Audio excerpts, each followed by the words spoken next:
എല്ലുകറി മാത്രമല്ല ബിരിയാണി ഉണ്ട്. എല്ലുകറി വിത്ത് റൈസാണ് സുഹൃത്തുക്കളെ നമ്മൾ ചെയ്യാൻ പോണത്. വാരിയിട്ടാണ് കേട്ടോ. രക്ഷയില്ല.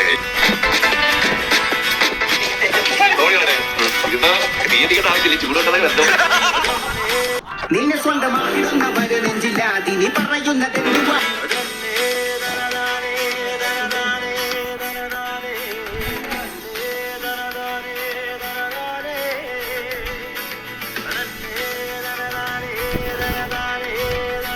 ഇത് കുറെ നേരം എനിക്കൊരു 3/4 മണിക്കൂർ കൂടെ വേവ്. കൊച്ചുള്ളി വലിയ ഉള്ളിയും കൂടി വരട്ടി ബീഫാണ്. ബീഫ് ആരിയല്ലേ? ബീഫ് ആരി നമ്മുടെ നല്ല ചെറിയ അരി കുഞ്ഞി ചോറ് ഗ്രേവി